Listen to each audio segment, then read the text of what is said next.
সবাই রাজা।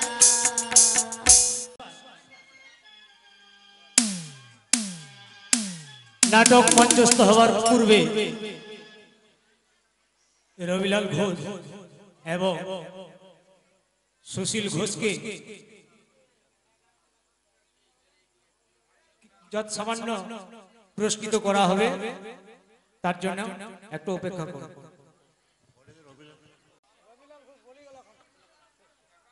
সুশীল ঘোষকে পুরস্কৃত করল রুদ্রপাল। এরপর রবিলাল ঘোষ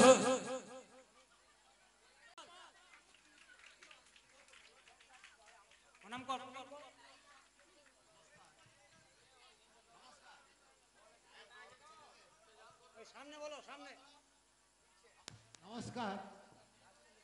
এই তরুণ ছেলেদের সুশীল ঘোষ যে ট্রেনিং করেছে বা এবং ওদের যে শিক্ষা দিয়েছে, সেই হিসেবে সুশীল ঘোষকে আমার আন্তরিক অভ্যর্থনা জানাচ্ছি এবং আপনাদের কাছে তৃতীয় শুভেচ্ছা, যাতে এই তরুণদের কোনো ভুল ত্রুটি হলে আপনারা ক্ষমা করবেন। নমস্কার।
নমস্কার। জয় বাবা বিশ্বকর্মা ও শ্রী শ্রী মালঞ্চা মাতার চরণ ধুলি মাথায় নিয়ে ও শ্রী শ্রী রামকৃষ্ণ পরমহংসদেবের আশীর্বাদ নিয়ে এবং আপনাদের সহযোগিতাকে নির্ভর করে শুরু করছি আজকের নাটক নরক দেখে এলাম।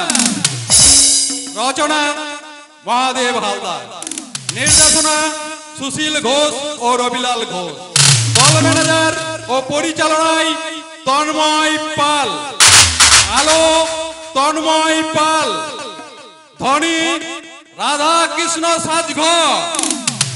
শুরু করছি আজকের নাটক মহাদেব হালদার রচিত নরক দেখে এলাম। নরক দেখে এলাম। নরক দেখে এলাম।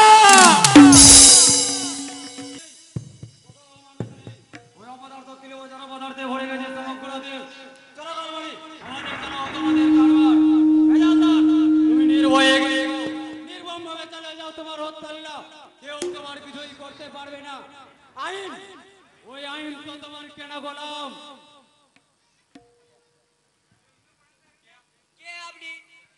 চেহারায়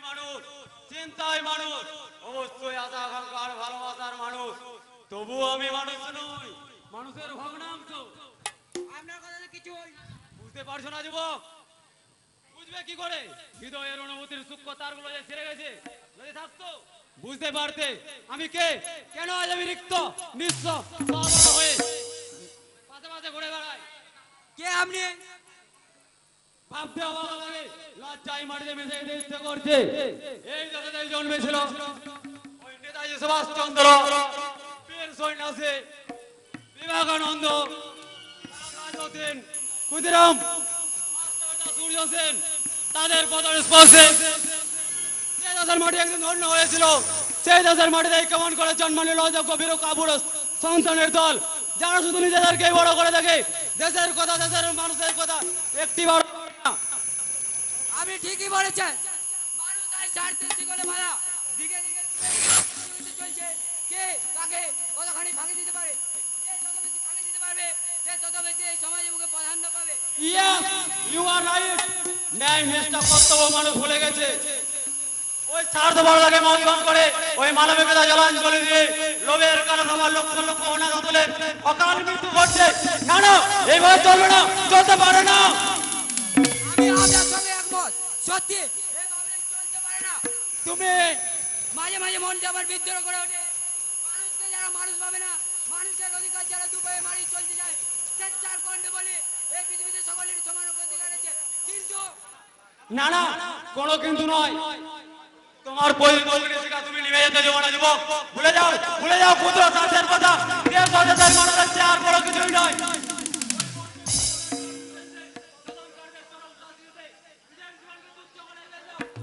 মনে রাখো, তুমি যুবক, আর যুবকরাই পারে একমাত্র দেশের মুখ থেকে অন্যায়, অত্যাচার, অবিচার দূর করতে। আপনার পরিচয়? পরিচয় পরিচয় আমার অনেকদিন আগেই মাটির নিচে চাপা পড়ে গেছে। একটা সাজানো সংসার, একটা সোনালি স্বপ্ন, আর আমার মাথাটা ঘুরছে, তোকে আমি অন্ধকার দেখছি। আর জল, একটু জল কৃষ্ণাই মুখটা করে যাচ্ছে। আমি দাঁড়ান, আমি আপনার জন্য জল এনে দিচ্ছি। জানো, তাতে আমার বিবাহ মিটবে না। আমি চাই রক্ত, ওই সন্তানের রক্ত আমি আচল ভরে পান করবো, তবেই মিটবে আমার পিপাসা। আমি পাবো পরম শান্তি, পরম শান্তি। লোকটা এখন এক রাত বেদানি উদ্দেশ্য করে স্বপ্ন দেখছে না, ওর বুকে যে স্বাস্থ্যদানের রক্ত ঝরছে, সেই রক্ত দিয়ে লেখা হবে আগামী দিনের ইতিহাস।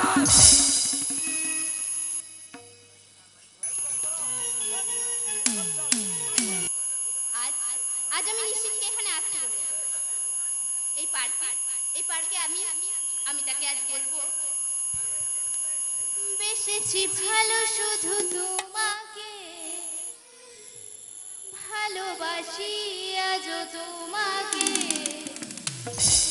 বাসবো ভালো চিরদিন, শুধু তোমাকে, শুধু তোমাকে, শুধু তোমাকে, বেসেছি ভালো শুধু তোমাকে, ভালোবাসি আজও তোমাকে, বাসবো ভালো চিরদিন, শুধু তোমাকে, শুধু তোমাকে, শুধু তোমাকে।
হাউ লাভলি, সত্যি তোমার তুলনা হয় না কি? তোমার তুলনা তো তুমি শুধু নিজে। যা, তুমি একটু বেশি বাড়ি বাড়ি বলছো। মোটেই না। যা ভালো যে আমার চোখে সুন্দর, আমি তো চিরকাল প্রশংসা করব। তাই? আচ্ছা নিশিত, বলো তো কালকের ছবিটা তোমার কেমন লাগলো?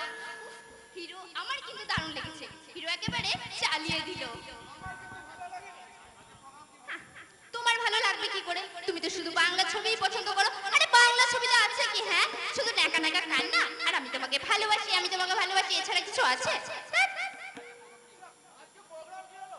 আজকের প্রোগ্রাম এখানে বসে একটু গল্প করব, তারপরে নাইট একটা হিন্দি মুভি দেখে বাড়ি চলে যাব।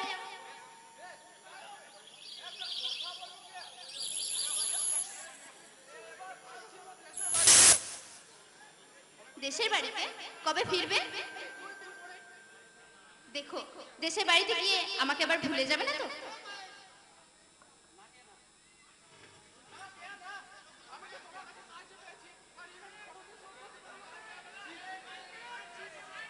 নিশিত,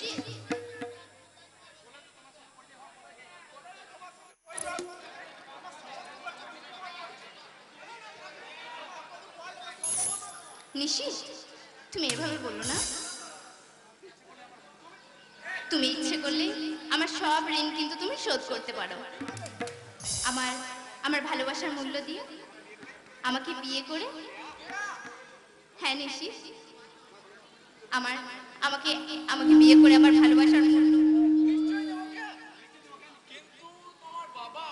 বাবাকে আমি ঠিক রাজি করে নেব, ও নিয়ে তুমি কোনো চিন্তা করো না।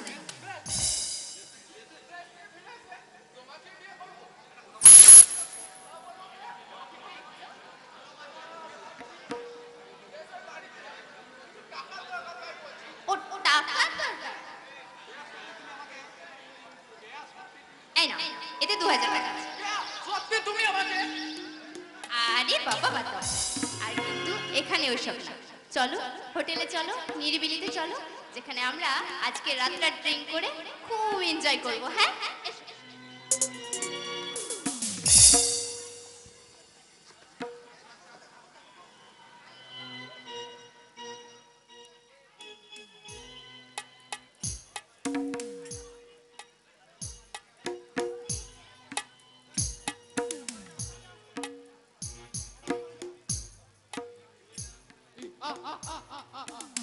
বিয়ে যারা করে তারা তো কাপুরুষ কেয়া। তুমি হচ্ছে আমার জীবনে চতুর্থ শিখা। তোমার ওই দেহ মন নিয়ে আমি ছিনিমিনি ফেলবো, একটু একটু করে ভ্রমণের মতো মধু বার করবো। তারপর সেই মধু ফুরিয়ে গেলে ওই চায়ের শূন্য ভারের মতো তোমাকে ফেলে দেবো পচা না তোমায়।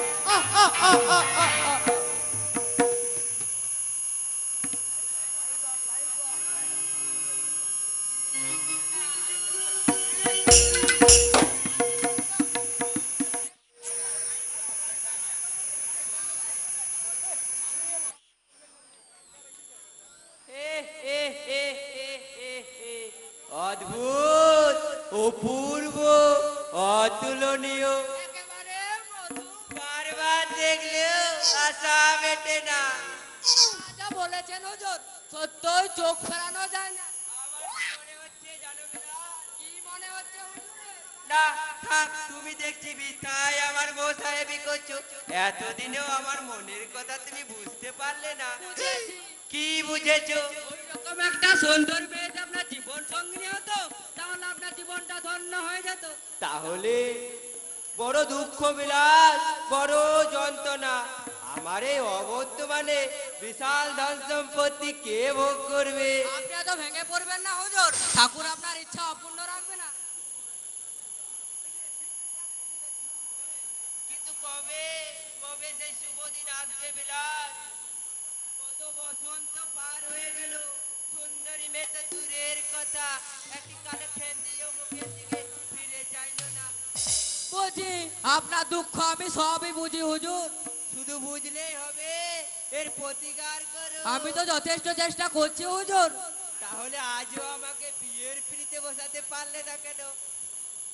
তুমি জানো না বিলাস, ওই 12 বছর আগে ওই 12 বছর আগে জামিনী মারা গেছে, ওই 12 বছর এক তীব্র শূন্যতা আমাকে কুড়ে কুড়ে খাচ্ছে। আমি শেষ হয়ে গেলাম বিলাস, আমি শেষ হয়ে গেলাম। আর বলবেন না হুজুর, আর বলবেন না, আপনার দুঃখে আমার চোখ পেটে জল আসছে। কপাল, সবই আমার পোড়া কপাল। নইলে বিদ্যাসাগর মহাশয় আদর্শে অনুপ্রাণিত হয়ে আমি বিধবা বিবাহ করতে চাইলাম, কিন্তু তাতেও আমার শালি আমাকে প্রত্যাখ্যান করলো। আচ্ছা তুমি বলো বিলাস, এটা কি তার বুদ্ধিমতী পরিচয় দেওয়া হলো? মোটেই না। আপনার গলায় মালা না দেওয়ার জন্য তাকে একদিন দুঃখ পেতেই হবে। আপনার মতো মহৎ ব্যক্তিকে বলে কিনা স্বামী স্মৃতি আগ্রে পড়ে থাকবো জামাই বাবু। সতী নারীর প্রতিভক্তি। ওই বিয়ের 1 মাস পরে বিধবা হয়ে এলি, নেহাত কাঁচা বয়স, তাই আমি রাজি ছিলাম। দেখুন, হয়তো কোনো হিপিয়াওয়ালা ছেলের সঙ্গে লটকে আছে। তাই তো আর আমি ওই মুক্ত হইনি। ভালোই করেছেন হুজুর। চলুন, এবার ট্রেনের সময় হয়ে গেছে, এবার ফেরা যাক। হ্যাঁ চলো, শুধু শূন্য করে বসে বসে দীর্ঘশ্বাস ফেলবো আর ঠাকুরের কাছে প্রার্থনা করব। না না, আপনাকে ঠাকুরের কাছে প্রার্থনা করতে হবে না। আমি আপনার ঠাকুরের কাছে প্রার্থনা করব যে ঠাকুর আপনার মনের জ্বালা জুড়োতে আপনাকে খুব তাড়াতাড়ি বিয়ের পিড়িতে বসিয়ে দেন। আসুন। চলুন।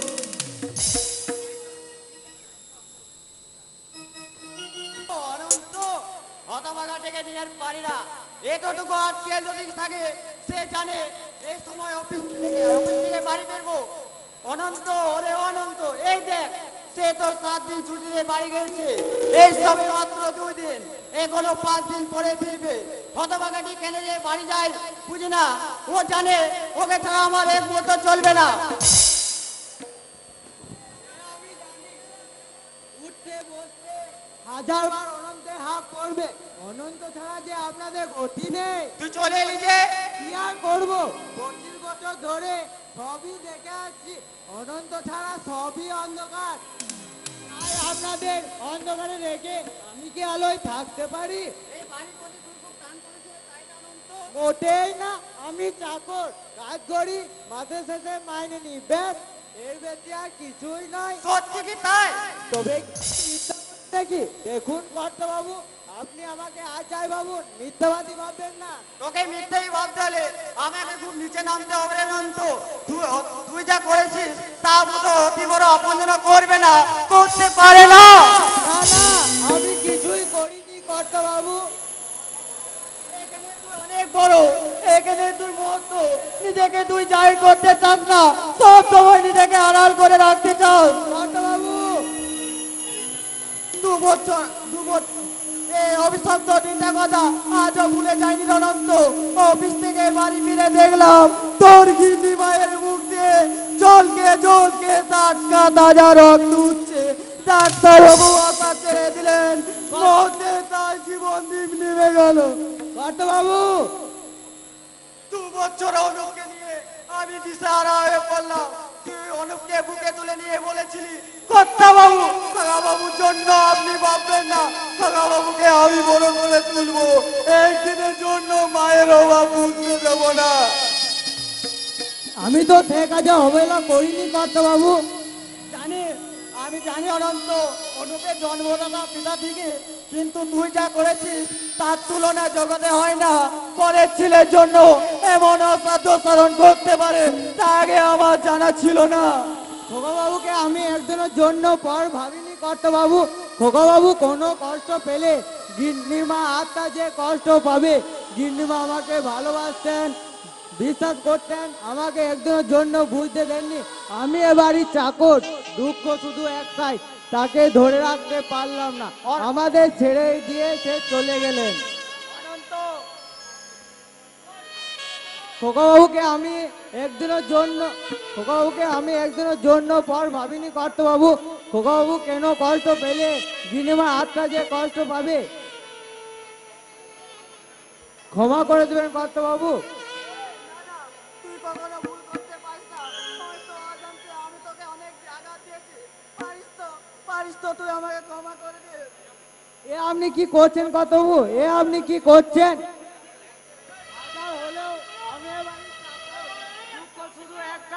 তাকে ধরে রাখতে পারলাম না। অনন্ত, আমাকে চাকর হয়ে থাকতে দিন কত বাবু, এর বেশি সুখ আমার কপালে সইবে না, সইবে না, সইবে না।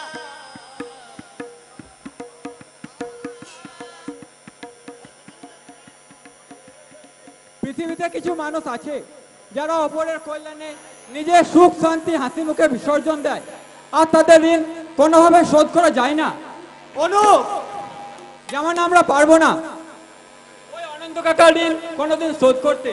তোমার কথা শুনে আমি খুব খুশি হলাম, যেন ওই হতভাগা মানুষটা কোনোদিনের জন্য আঘাত না পায়। তোর চোখে জল পড়লে আমাদের বুকে রক্ত দিয়ে তা প্রায়শ্চিত্ত করতে হবে। ওই অনন্ত কাকার অনন্ত ভালোবাসাকে আমি কোনোদিনে খুন করতে পারবো না বাবা, পারবো না ওই মানবিকতা জলাঞ্জলি দিয়ে তার বুকে দুঃখের পাহাড় তুলে দিতে। আমি জানি তুমি পারবে না, তবুও কেন জানি না মনে করে মাঝে মাঝে কেবল সন্দেহ কি দিয়ে হয়তো হয়তো অনন্তকে একদিন অনন্ত আগুনে পুড়ে ছাই হতে হবে। না না, সত্যি যদি সেই দিন আসে, তার আগে যেন আমার মৃত্যু হয়ে থাকুক, তার আগে যেন আমার মৃত্যু হয়। বলো না, ও কথা বলো না বাবা। একদিকে তুমি, অন্যদিকে অনন্ত কাকা, এই দুইয়ের মাঝেই তো আমার যত আনন্দ। জীবন থেকে যদি এই আলো আনন্দটাই চলে যায়, তবে আমি কি নিয়ে, কাকে নিয়ে বেঁচে থাকবো বাবা?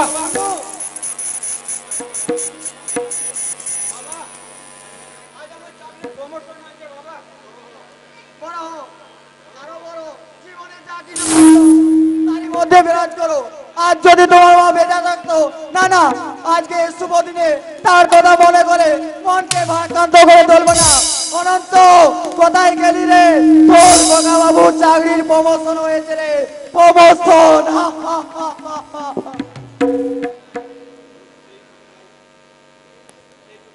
সেই ছোটবেলায় মাকে হারিয়েছি, কিন্তু অনন্ত কাকা সে আমাকে একটা দিনের জন্য বুঝতে দেয়নি যে আমি মাতৃহারা।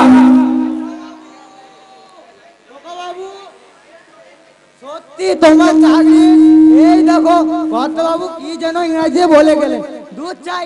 আমার মতো মূর্খ মানুষ ওইসব ইংরাজি মানে করতে পারে? বলো না গো খোকা বাবু, তোমার চাকরি কি হয়েছে? প্রমোশন হয়েছে। প্রমোশন তার মানে কি গো খোকা বাবু? চাকরির উন্নতি হবে না? আমার খোকা বাবু আর কি পাড়ার 5টা ছেলের মতো? এমন ছেলে আর তল্লাতে একটাও মিলবে না। জীবনে তুমি অনেক উন্নতি করবে খোকা বাবু। অনন্ত কাকা, এই দেখো তোমার সবই ভালো, এইটা কিন্তু আমি কিছুতেই পছন্দ করি না। আমি চাকর, আমার পায়ে হাত দিয়ে প্রণাম করলে আমার বুঝি লজ্জা করে না? যা যাবে না, মানুষের যে কোনো জাত হয় না অনন্ত কাকা। তোমার শুধু ওই একই কথা। আচ্ছা, তুমি অনেক বড় বড় বই পড়ে বিদ্বান হয়েছো, এখন আমার পায়ে হাত দিয়ে প্রণাম করলে আমার বুঝি লজ্জা করে না? না না, তুমি আমার কথা অবাধ্য হও না খোকা বাবু। মাঝে ওই মাঝে মাঝে অবাধ্য না হলে আর তোমার শাসন না পেলে আমার মন যে ভরে না অনন্ত কাকা। তুমি অনেক অনেক বড় খোকা বাবু, কেউ তোমাকে ছুতে পারবে না। এই দেখো, এই আনন্দের দিনে আমি এখনো এখানে দাঁড়িয়ে আছি। যাই বাজার থেকে মিষ্টি নিয়ে এসে ওই পাড়ার হাবু ডেকে এনে মিষ্টি মুখ করাই। আমার খোকা বাবু চাকরির প্রমোশন হয়েছে, এ কি চারটিখানি কথা? আরে আসতে যাও অনন্ত কাকা, এক্ষুনি পড়ে যাবে তো। কি যে বলো খোকা বাবু, পড়বো পড়লে পড়বো, এখনো যে আমার অনেক কাজ বাকি আছে। তোমার বিয়ে, ছেলে মেয়েদের মানুষ করব, তারপর আমার সব আশা পূর্ণ হলে আমি ঠিক চলে যাব। তখন আর আমাকে কেউ ধরে রাখতে পারবে না, কেউ না।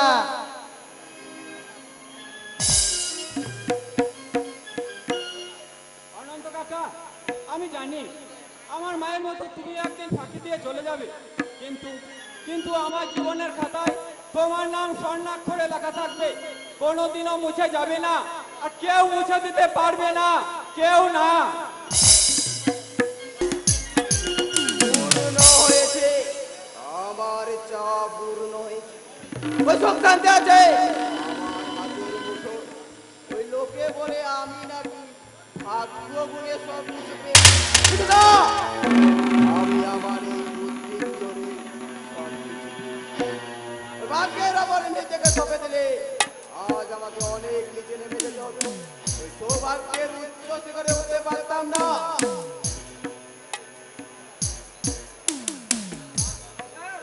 কি ব্যাপার হলো?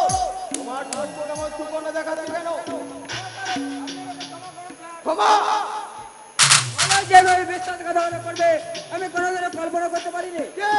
বলাই বিশ্বাসঘাতকতা করছে? 1 লাখ টাকার মাল লেসে কেটে পড়েছে, তার কোনো হদিস পাওয়া যাচ্ছে না। বেঈমান! শয়তান! বিশ্বাসঘাতক! তাকেও আমি না না না না তার আগে তোমাকে জবাব করতে হবে। তোমার কথার উপর বিশ্বাস করে তাকে আমি চাকরি দিয়েছিলাম। তুমি বলেছিলে সে তোমার খুব পরিচিত। আমি মিথ্যা বলিনি স্যার। বেইমানিতে তার উপরে ভর করবে আমি আগে বুঝতে পারিনি। এটাই তোমার চরম পরাজয়। মানুষের বাইরে তার অন্তরের পরিচয় নয়, এটা তোমার বোঝা উচিত ছিল। ভুল হলো স্যার, আমার মস্ত বড় ভুল হয়ে গেছে। এখন বলুন আমি কি করবো? আমি তোমাকে 7 দিন সময় দিচ্ছি। এই 7 দিনের মধ্যে কিন্তু আমি তো ওই মলাইকে আমার চাই। ঠিক আছে স্যার, আমি তাকে সারা শহর দণ্ড দণ্ড করে খুঁজবো। আমি তার অসহায় অবস্থা কথা শুনে আপনাকে আমি চাকরির জন্য অনুরোধ করেছিলাম, কিন্তু সে যখন বেইমানি করেছে তাকে তার উপযুক্ত শাস্তি তাকে পেতেই হবে। বলুন স্যার। ওই বলয়ের বাড়ির ঠিকানা নিশ্চয়ই তোমার জানা আছে। তার বাড়ির ওপর তীক্ষ্ণ দৃষ্টি রাখবে। সে আপনাকে বলতে হবে না, আমার মনে হচ্ছে জানা আছে আপনার তো বলে টাকা দিয়ে আমি হজম করতে দেবো না।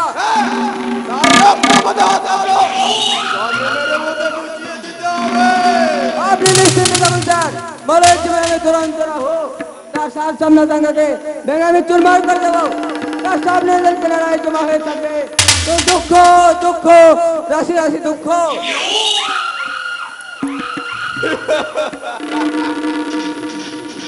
জীবন দিয়ে জীবন কেনা চলে জীবনের সঠিক মূল্য খুঁজে পাওয়া যায় না।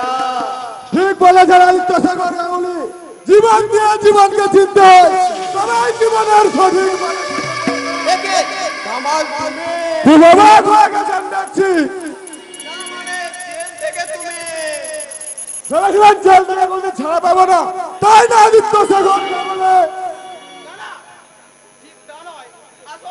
আসল কারণটা আমার জানা হয়ে গেছে। দিনগুলো কেটে যান। বিশ্বাস বিশ্বাসের মর্যাদা আপনি দিয়েছেন। আপনার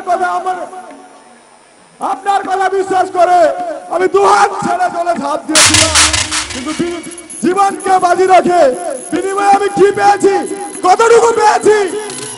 আপনার জমার ঘর ভর্তি, আমার জমার ঘর শূন্য। এমনকি আমার মাথার ন্যূনতম অধিকারটুকু আপনি আমার কাছ থেকে কেড়ে নিয়েছেন।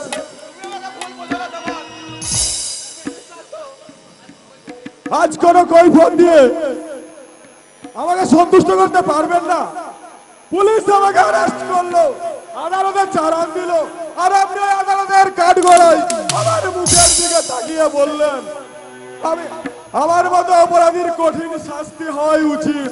শুধু তাই নয়, আপনি আরো মন্তব্য রাখলেন আমরা নাকি সমাজকে দূষিত করে তুলেছি। হ্যাঁ, আমি স্বীকার করছি কথা বলেছিলাম। তুমি তো জানো এই সমাজ আমার একটা সুনাম আছে। ওই তোমার মতো একটা দাগি আসামির সঙ্গে সম্পর্ক আছে জানলে লোকে যে আমার সুনামের কলঙ্কের কালি পড়ছে। চমৎকার চমৎকার আদিত্য শেখর গাঙ্গুলি, সত্যি কি আপনি সমাজের সুনামের অধিকারী? অসংখ্য পাপ আপনি করেছেন। আপনার বিষ বিশ্বাসে কত সোনার সংসার পুরে ছাই হয়ে গেছে। মা হারিয়েছে তার সন্তান, স্বামী হারিয়েছে তার স্ত্রী, প্রেমিক হারিয়েছে তার প্রেমিকা। আর এইসব কুকীর্তি করার পরেও আপনি সমাজের মধ্যমণি হয়ে বসে আছেন। খবরের কাগজে আপনার বড় বড় ছবি ছাপা হয়, আপনারই গুণকীর্তন করে কত লেখা হয়। আপনি একজন এই শহরের সমাজসেবী। আমি মানছি তোমার প্রতি আমি অবিচার করেছি। তুমি আমায় ক্ষমা করো। আজ আমার এই সৌভাগ্যের মূল্যে যে তুমি এই সরম সত্যটা আমি কোনোদিনই ভুলতে পারবো না। তাই নাকি? এই লোক সমাজে পরিচয় দিয়ে দিতে তাকে ঘৃণা হয়, এই চার দেওয়ালের ভিতরে তাকে সহজে আপন করে নেওয়া যায়। সত্যি আপনাদের মতো উঁচু তলার মানুষদের জন্য আমার বড় দয়া হয়। হ্যাঁ হ্যাঁ হয়। আমরা নিচু তলার মানুষেরা দয়া না করলে আপনাদের উঁচু তলার অট্টালিকা গড়ে উঠতো না, সুখের রাজভোগ খেতে পারতেন না, মহত্তা সেজে সমাজের মুখে ঘুরে বেড়াতে পারতেন না। শোনো তোমার, আমি তোমার মাস ভাড়া বাড়িয়ে দেবো। এ মাস থেকে তুমি 10,000 টাকা করে পাবে। না না মানে? আমি আপনার কাছ থেকে হাত পেতে একটা কানা করিও নেব না। কি বলছো তুমি? কি বলছে? ওই বড় লোকদের আমার চেনা হয়ে গেছে। অকৃতজ্ঞ বেমান আপনারা, তাদের বেমানদের দাসত্ব আর করবো না। কি করবে তুমি? এতদিন আপনাদের এবার সেই সিন্ধুক খালি করবো। জোর করে সিন্ধুক ভেঙে, জোর করে সিন্ধুকটা ভেঙে সেই টাকা বিলিয়ে দেবো আমারই দেশের ভূমুক্ত হতভাগা মানুষদের মধ্যে। কারণ আমার বিপদের দিনে তারাই আমার পাশে থাকবে, আপনার মতো ঘৃণায় মুখ ফিরিয়ে নেবে না। এর পরিণাম কি হবে ভেবে দেখেছো? হ্যাঁ,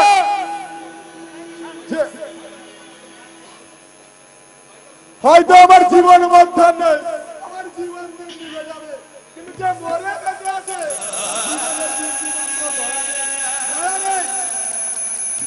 তা আমি তো চাই আমার তুচ্ছ জীবনের বিনিময়ে যদি একটা দুস্থ মানুষের মুখে হাসি ফুটিয়ে তুলতে পারি, সেটাই হবে আমার জীবনের চরম পাওয়া।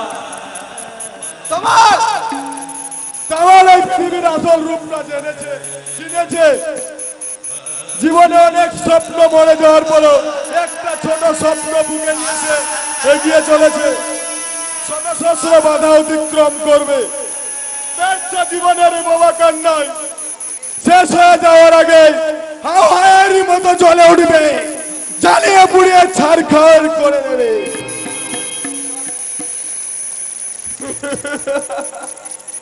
তাহলে আমাকে চোখ রাঙিয়ে গেল, কিন্তু জানে না আমি কে।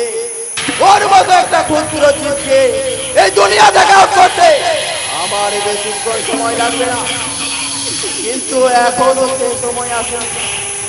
আর কিছুদিন অপেক্ষা করে ওর গতিবিধির ওপর লক্ষ্য রাখতে হবে। তারপর আমার এই এক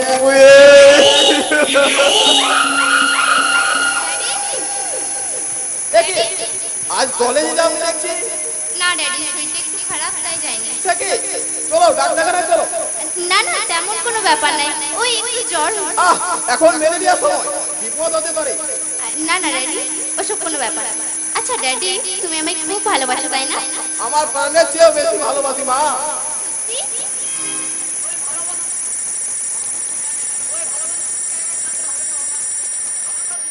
নিশ্চয় হলো, তুমি আর কেয়াই তো আমার সব। দেখছো বাবা, দেখছো এত হিংসে করে আমাকে, এত হিংসে করে, সব কিছু ভাগ বসাবে, সব সব। মিথ্যা কথা বলবি না। তোর হতে সময় সারা রাত আমি ঠাকুরকে দেখেছি তোর ওই ওষুধ ভালো করে দেওয়ার জন্য।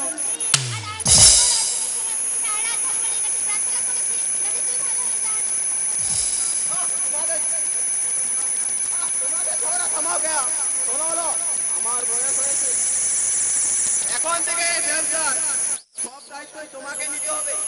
আমাকে ওসব কাজে ধরাবেন না বাবা, আমি তো বেশি পড়াশোনা করছি, ওই ব্যবসা বুঝি না। বুঝবার চেষ্টা করো, দেখো আমার উত্তর দিকে তুমি তো হবে। এখনই আমাকে এবার বাড়ি যাওয়া যাবে, তোমরা গল্প করো, আমি দুপুরের আগে ফিরে আসবো। জানি না, যা। ওই মনের জ্বর একমাত্র ওই মনের মানুষই ভালো করতে পারবে, ডাক্তার বাবু নয়। মানে অতি সহজ, ওই নিশি তেলে চলছো সেরে যাবে। নিশ্চিত? নিশ্চিত আবার কে? হ্যাঁ, বললে আমি কিছু জানি না, তবে হ্যাঁ ওই ছেলেটা খুবই ভালো। তুমি কি করে জানলে? পার্কের ময়দানে তোদের তো রোজই দেখতে পাওয়া যায়, তাই লুকিয়ে লুকিয়ে প্রেম করে বার করছি। তোর সব কথাই আমি ওর বাবাকে বলে দেবো।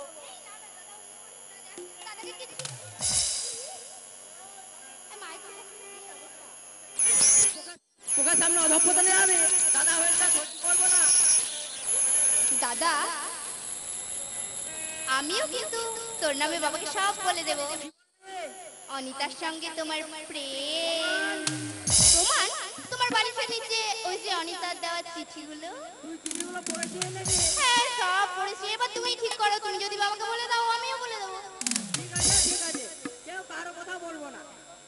ঠিক ঠিক আছে, তুইও বাবার কথা বলবি না, বাবার কাছে আমার কথা বলবি না, আমিও বলবো না। বাড়িটাই শুধু খা খা করছে না, আমার বুকের ভেতরটাও খা খা করছে। কপাল, সবই আমার কপাল।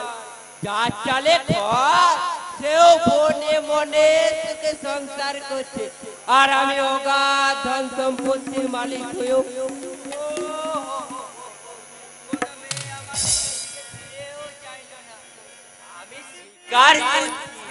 আমার বয়স,